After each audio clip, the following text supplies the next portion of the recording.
Selamat malam, kembali lagi di channel gue, tempat di mana kisah-kisah nyata horor dan misteri dunia goib akan gue ceritakan.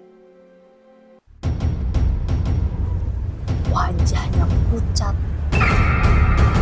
seluruh tubuhnya terbakar. Cepat kemasi semua pakaian kita ke dalam koper.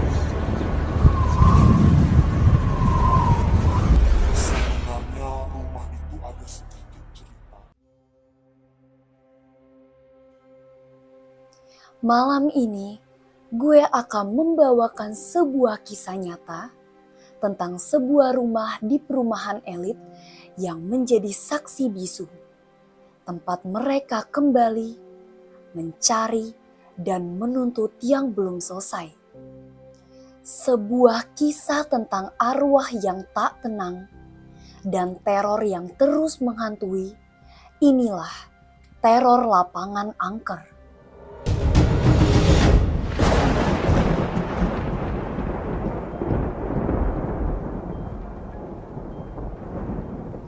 Kisah ini terjadi beberapa waktu lalu.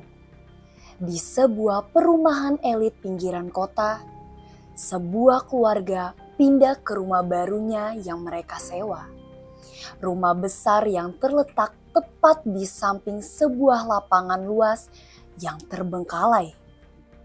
Di siang hari, lapangan itu tampak biasa saja.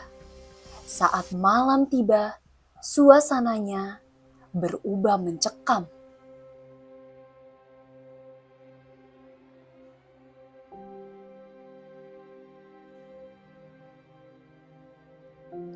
Pada malam pertama, sekitar pukul 10 malam, keluarga itu sedang berkumpul di halaman samping rumah, tepatnya di sebuah saung yang dibuat oleh pemilik rumah.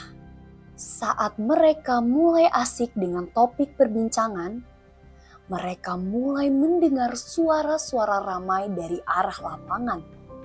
Suara sorakan, tawa, tepuk tangan, hingga suara tendangan bola terdengar, seperti ada pertandingan di lapangan itu.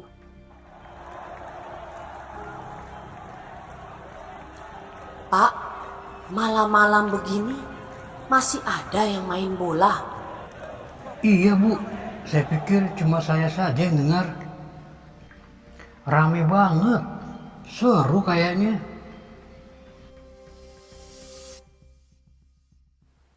Keluarga itu mengira sedang ada acara pertandingan di lapangan itu. Akhirnya Pak Wira dan keluarganya penasaran ingin melihat keseruan acara tersebut. Ketika Pak Wira tiba di lapangan, ternyata lapangan itu kosong. Aneh ya, kok sepi lapangannya. Ayo balik pulang.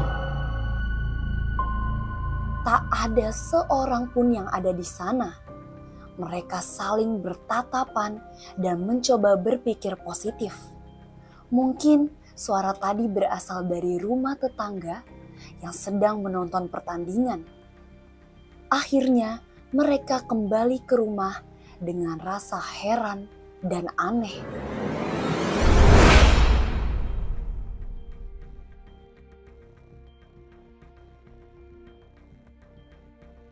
Tak hanya di luar, di dalam rumah pun setiap malam ada terdengar langkah kaki berat berjalan mondar-mandir di atap, seakan-akan mencari sesuatu.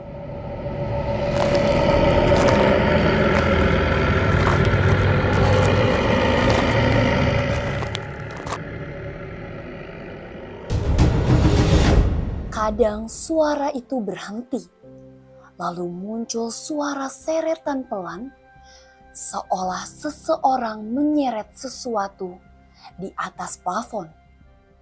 Keesokan malamnya, seperti biasa mereka duduk-duduk santai di halaman samping.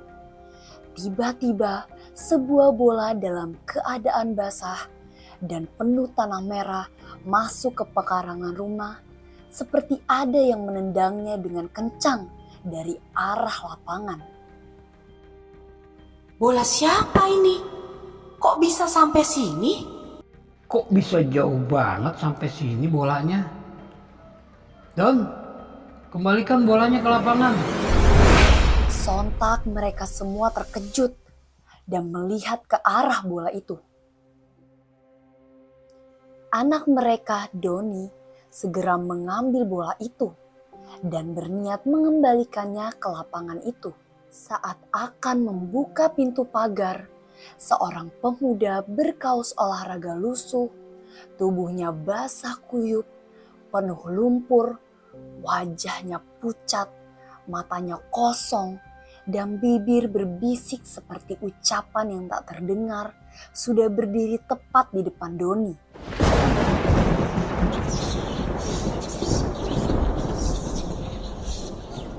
Doni langsung terkejut.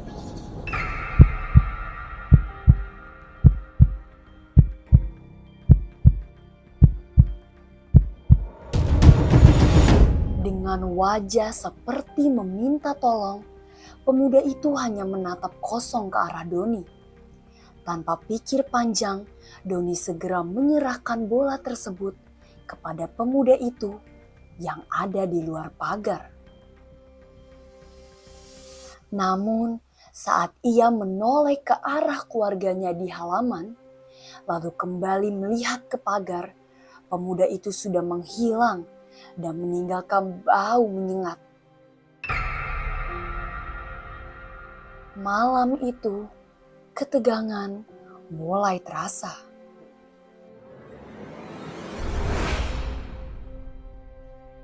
Ngapain kamu di sana? Mana bolanya?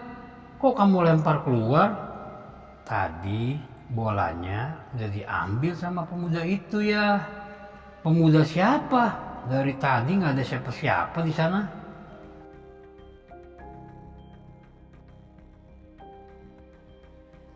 Pada malam berikutnya, saat mereka sedang menonton pertandingan bola di ruang tengah, lampu ruang tamu dibiarkan gelap karena memang sudah kebiasaan mereka mematikan lampu yang tak terpakai. Saat mereka fokus pada pertandingan seru di TV, tiba-tiba terdengar suara geraman berat dari ruang tamu. Pak, dengar nggak? Suara apa itu dari ruang tamu? Iya Pak, kayak suara bapak-bapak menggeram. Ayo, matikan TV-nya. Suara itu seperti suara laki-laki marah, berat, kasar, tak berhenti, semakin mengganggu fokus menonton dan suasana menjadi menggelisahkan. Akhirnya, mereka memutuskan untuk mematikan televisi dan pergi ke kamar masing-masing.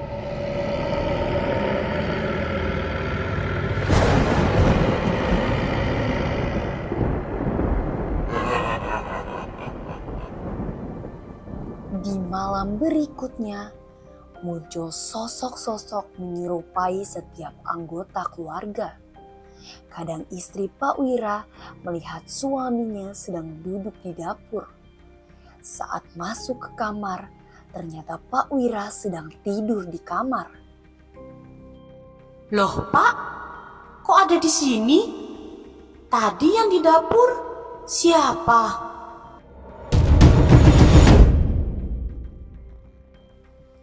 Anak-anak pun juga pernah melihat sosok ibunya sedang duduk di ruang tengah. Sambil berbicara pelan sekali, seperti suara berbisik. Padahal saat ditanya esok harinya, ibunya mengaku sedang tidur di kamar. Pak Wira pun sering mendengar suara anaknya, Doni, memanggil dia dari halaman luar. Tapi saat didatangi, ternyata tidak ada siapa-siapa. Pak Wira bertanya kepada istrinya, ternyata Doni sedang ada kegiatan di sekolahnya. Kini mereka tak bisa membedakan mana yang nyata dan mana yang tidak nyata. Hari-hari berlalu dengan kejanggalan. Pak Wira mulai merasa ada yang tidak beres dengan rumah ini. Sampai akhirnya ia memutuskan untuk pergi ke rumah ketua RT setempat untuk bertanya sejarah rumah yang dia tempati.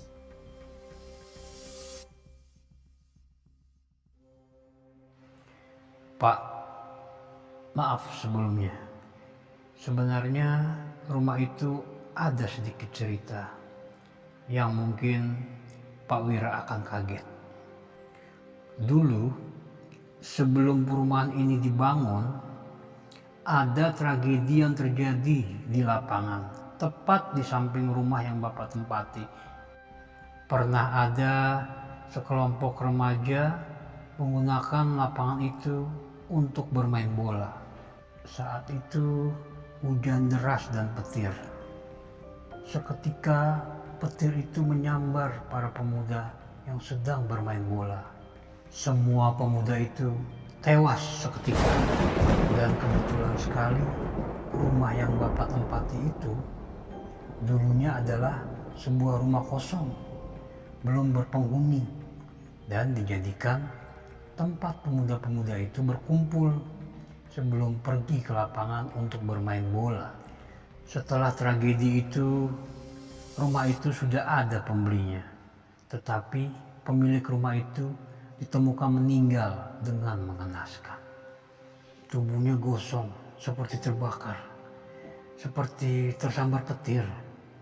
Sejak pemilik rumah itu meninggal, rumah itu disewakan oleh perwakilan keluarganya. Akan tetapi, setiap orang yang menyewa rumah itu tidak pernah bertahan lebih dari seminggu di rumah itu dan langsung pindah. Salah satu penyewa rumah melapor kepada saya. Setiap malam, bola yang Pak Wira ceritakan tadi selalu muncul di halaman samping. Setelah mendengar informasi dari Pak RT, malam itu juga Pak Wira memutuskan keluarganya harus segera pindah dari rumah angker itu. Tanpa pikir panjang, mereka segera pergi dari rumah itu, hanya membawa pakaian di koper dan meninggalkan barang-barang lainnya sebelum malapetaka mendatangi mereka saat mereka tidur. Saat mobil keluar dari rumah dan melewati lapangan angker itu, Doni menoleh ke arah lapangan. Di bawah lampu redup, tampak sosok pemuda yang bertemu dengan Doni saat mengambil bola yang masuk ke halaman rumahnya. Tolong aku!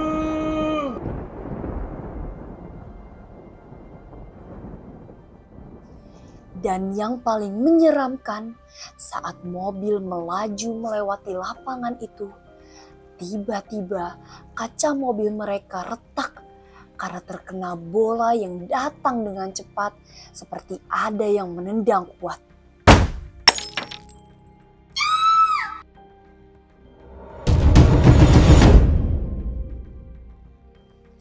Itulah kisah tentang teror lapangan angker. Sebuah kisah misteri tentang tragedi yang mengikat arwah-arwah tak tenang, yang terus mencari dan tak akan pernah berhenti. Ingat, jangan pernah remehkan tempat yang terlihat biasa di siang hari, karena bisa jadi di balik ketenangannya ada sesuatu yang menunggu, mengawasi, dan siap menjemput saat malam tiba. Dan kalau suatu malam saat kamu lewat lapangan kosong, tiba-tiba bola datang menendang ke arahmu, jangan pernah menoleh ke lapangan itu. Karena bisa jadi mereka masih di sana memanggilmu. Kalau kalian suka sama cerita ini, jangan lupa klik like, share ke teman-teman kalian, dan subscribe channel ini biar gue makin semangat bawain kisah-kisah horor seram lainnya. Aktifin juga loncengnya biar kalian jadi yang pertama denger cerita horor terbaru dari gue. Sampai jumpa di cerita horor berikutnya. Selamat malam dan jangan lupa tutup rapat semua pintu sebelum tidur.